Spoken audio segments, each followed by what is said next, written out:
Hello পিওরা, কেমন আছেন? চলে আইসি আপনি গো টেপির মায়। আজকা টেপি মদনা আমার মায়েরে আমার বাপরে লইয়া আমরা আমগো গ্রামের বাড়িতে যাইতেছি। হঠাৎ কইরা খবর আইছে আমার বড় কাকার শরীরটা ভালো না, যে কোনো সময় সে ইন্তেকাল করতে পারে, এরম এরম কথা। হ্যাঁ, শরীর আসলে আগের থেকেই বেশি খারাপ আছিল। এখন একের নাকি দম বন্ধ হয়ে গেছে, কিছু খাইতে পারে না, চোখ একটু একটু করে তাকাই রয়েছে। তাই আমরা এই কথা শুন না আমার বাপের মনটাও অনেক খারাপ হয়ে গেল গা। তাড়াতাড়ি আমরা একটা গাড়ি খবর দিয়া একেবারে সবাই গাড়ির ভিতর ঠাইসে টুইসে ঢুইকিয়া আমরা রওনা দিয়ে দিছি। দেখেন কি সুন্দর রাস্তা, আমগো বাড়ির রাস্তা অনেক সুন্দর।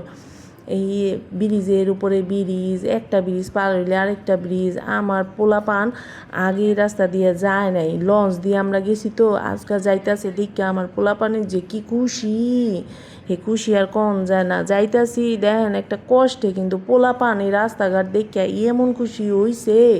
আমরা পদ্মা ব্রিজের উপর দিয়ে গেছি, পদ্মা ব্রিজ ওরা কখনো আগে দেখে নাই, এই প্রথম দেখতাছে।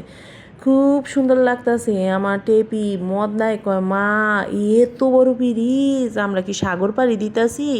আমি যে না বাবা, এইটাই আমগো গাং, আমগো বাড়ির লগ দিয়া গেছে এই গাং।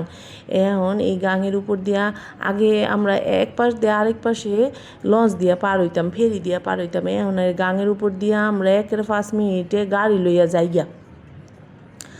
যাক গা, আমার বাপের মনটা অনেক খারাপ ভাইয়ের লেগিয়া, আমার মারও মনটা খারাপ। এরা ড্রাইভারে কতক্ষণ পরপরই কইতাছে জলদি লন জলদি লন জলদি চালান, কিন্তু সাবধান। আমরা কিন্তু ড্রাইভারের আগেই কইছি আস্তে চালাইবেন ভাই, জোরে কিন্তু চালাইবেন না। এই রাস্তাঘাটে অনেক গাড়ি ঘোড়া লোকজন থাকে, একটা ভয় থাকে। পোলাপান লইয়া যাইতাছি, কইছে আস্তে আস্তে কইরা ভাই চালাই যাইবেন। এই ভাইও খুব সুন্দর করে আস্তে আস্তে চালাই গেছে। আমরা বিরিস্তর নাইমা গেলাম গা, আইয়া পড়ছি আমগো কলজার আমগো প্রাণের গ্রামের বাড়ির ভিতরে। চারদিকে সবুজ সবুজ আর সবুজ, পানি আর পানি, একেবারে কলজাটা ঠান্ডা হইয়া গেল গা। নিজে গো বাড়ি কইয়া একটা কথা, নিজের মাড়ি একটা সুখ।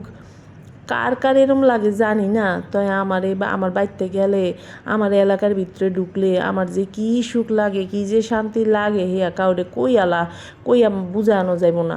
আর আত্মীয় স্বজন বেবাকের লগে দেখা হয় ওই ইট পাথরের বিল্ডিংয়ের ভিতরে শান্তি পাই না, যা শান্তি পাই এই টিনের মাটির ঘরের ভিতরে। এই যে দেখেন আমরা গাড়ির তোর নাইমা আইটা আইয়া পড়ছি আঙ্গো বাইতে।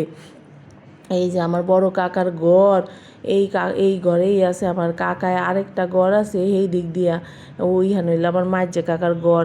আপনারা সবাই আমার বড় কাকার লেগে দোয়া করবেন, আল্লাহ যেন এহারে শান্তি দেয়। এই যে দেখেন আমার ভাই বোনরা সবাই এক এক ঘরের তো নাইতাছে, বাইরিতাছে, অনেক লোকজন আইছে, সবার লগে আমাকে এক লগে দেখা হইলো।